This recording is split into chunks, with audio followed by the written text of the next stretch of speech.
தந்தானத்தானா தனதந்தானத்தானா. இது கத்தி ஸ்தானம் பிடிக்கிற தொழில், விவசாய தொழில் மாதிரி கூலி தொழில். இதை வச்சு எத்தனையோ குடும்பம் பிழைக்கிறாங்க.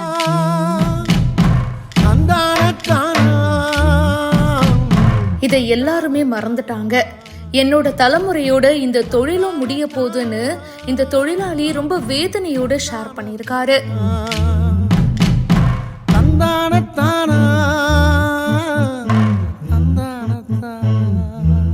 சாண பிடிக்கிற தொழில் ஞாபகம் இருக்கா? நம்மளா சின்ன வயசுல இருக்கும்போது இவங்க அந்த சின்ன மிஷினை எடுத்துக்கிட்டு சாண பிடிக்கிறேன் அப்படின்னு சொல்லி ரோட்ல கத்திக்கிட்டே வருவாங்களே. அவங்க அப்படி வரும்போது நம்ம வீட்டில் இருக்கிற அம்மா என்ன பண்ணுவாங்க, வீட்டில் இருக்கிற அருவாமனை, கத்தி, கத்திரிக்கோல் இதெல்லாம் சாண பிடிக்கணும்னா உடனே வந்து சாணம் பிடிச்சுப்பாங்க.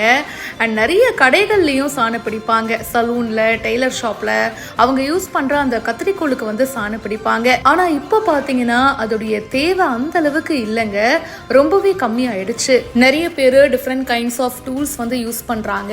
இன்னும் சில பேரு நம்ம வீட்டுலலாம் வந்து பாத்தீங்கன்னா ஒரு பொருள் வந்து சரியா வெட்ட மாட்டேங்குதா, அது சரியா இல்லையா, அட போப்பா அப்படின்னு சொல்லி தூக்கி போட்டுடுறோம்.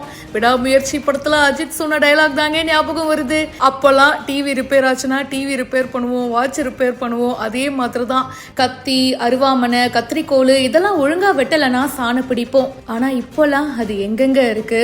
அவ்வளோதாங்க, என்னோட தலைமுறையோட இந்த சாண பிடிக்கிறதும் முடிஞ்சு போச்சுன்னு இந்த தொழிலாளி ரொம்ப வேதனையோடு ஷேர் பண்ணியிருக்காரு. ஹெரிட்டேஜ் டவுன் இந்த வீடியோவை போஸ்ட் பண்ணியிருக்காங்க. இதை பற்றி உங்களுடைய கருத்துக்களை மறக்காம கமெண்ட் பாக்ஸில் ஷேர் பண்ணுங்க. மேலும் பல இன்ட்ரெஸ்டிங்கான விஷயங்களுக்கு இப்போவே ஃபாலோ பண்ணுங்க.